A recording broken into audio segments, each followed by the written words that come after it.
What's up, y'all, and welcome back to the Station Bakery. If you're new to my channel, welcome. I like to share and talk about all things sweets. And if you are returning, welcome back. I'm so happy to have you here. If you're watching this video, that means it is time for hot chocolate bombs. Are you ready? Are y'all ready? Are you ready? I'm not ready. But in the case that you're trying to get prepared for the season, then this is the video for you because I'm going to be sharing with you all of the tips on how to prepare to sell hot chocolate bombs. So my first tip is to plan ahead. Making hot chocolate bombs, while simple in concept, they actually take quite a bit of work and time, especially if you're thinking about doing different flavors, sizes, designs, and all of that good stuff. Majority of the process for creating hot chocolate bombs can be prepared ahead of time, such as making your chocolate shells in advance and then storing them away until you're ready to fill and decorate. Planning ahead also means planning out your flavors and designs so you aren't in the thick of it trying to figure it out. Once you have a game plan over the flavors and designs that you're thinking about doing, then you will also need to prepare ahead of time for your supplies. Now, I don't know how crazy this season is going to be, but just in case, you want to stock up and prepare so you don't run out of supplies and meet your goals selling hot chocolate bombs. My next tip is to keep it simple and focused. Like I mentioned previously, making hot chocolate bombs can get so crazy, especially when you're trying to do multiple flavors and designs, and whew, take it from my personal experience, it can be overwhelming. So by keeping your options simple and focused, it will save you a lot of stress and time in your business. So when you're planning ahead, you want to go ahead and choose what sizes are you going to offer? What flavors will you offer? Choose those and then stick to it throughout the season. You'll be tempted more often than not to add this and to add that as you see everyone creating. And sometimes it can be good and beneficial to jump on a quick trend, but to save yourself a lot of stress and from being overwhelmed, it's good to stick to your game plan as much as possible. And where there's room to add, you can. If it's hard for you to pick and choose just a couple of flavors or a couple of designs, like your girl, then I would suggest having a weekly plan where each week you'll have a set of flavors that you're gonna offer, and then you can switch it out the next week and so on and so forth like that. You want to make sure that you are focusing on simple and consistent designs that will be easy and quick to produce,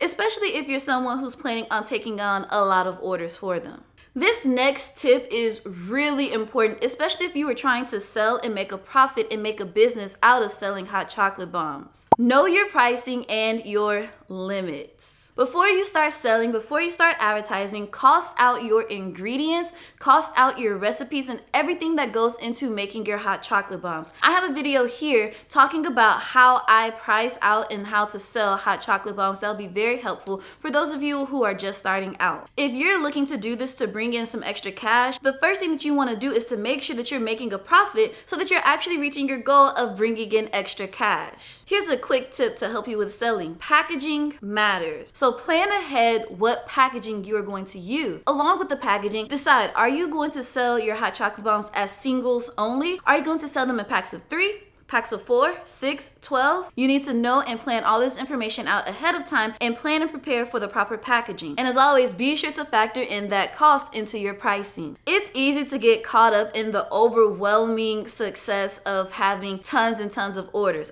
Who doesn't want to have tons and tons of orders flowing through the door? More orders equals more money, right? However, it's important to know how many you can personally do before you break. If you're looking to build a sustainable business, you must take into account that there is a breaking point that each of us will reach. And within that breaking point is going to cause our quality of work to deteriorate simply because we just cannot function properly once we've hit that limit and surpassed it. Choose reasonable designs and flavors and stick to it. Know your limits and choose reasonable designs and flavors that are going to help you to not reach that maximum breaking point. This actually leads me into my next tip for you. Although each of us as a person are limited to what we can do and how much we can produce, there is a little hack that we can implement to help us to exceed that limit. And that is planning for help. Plan to have someone on standby to help you just in case you do get overwhelmed with orders. And if you're already planning to sell like crazy, then go ahead and put that system in place and start training whoever it is that you are going to have helping you. Also, factor in the amount that is going to cost you to hire that person to help you run your business. Plan out time to train that person, but also plan to pay that person that is going to help you. Factor that cost into the cost of your hot chocolate bombs. If you don't quite necessarily trust someone to actually handle the making of your hot chocolate bombs, or you aren't able to train someone within time, then another option that you can do is to have someone help you with pickups and deliveries. Maybe also have someone that is taking in the inquiries for you and tracking the money and everything that's coming in. Let them do all of the admin work so you can get to the fun part of actually making and creating the hot chocolate bombs. But this too will also require some training to make sure that the person that you are choosing is following the guidelines and being a great reflection for your business. And also be sure to pay them. Doing hot chocolate bombs, it's a lot of work. And if you aren't prepared to handle that work, then you are just going to suffer. And we don't want that for you, especially if you're trying to build a business and a brand. It's a deep rabbit hole with a lot of time, a lot of work, and a lot of broken chocolate pieces.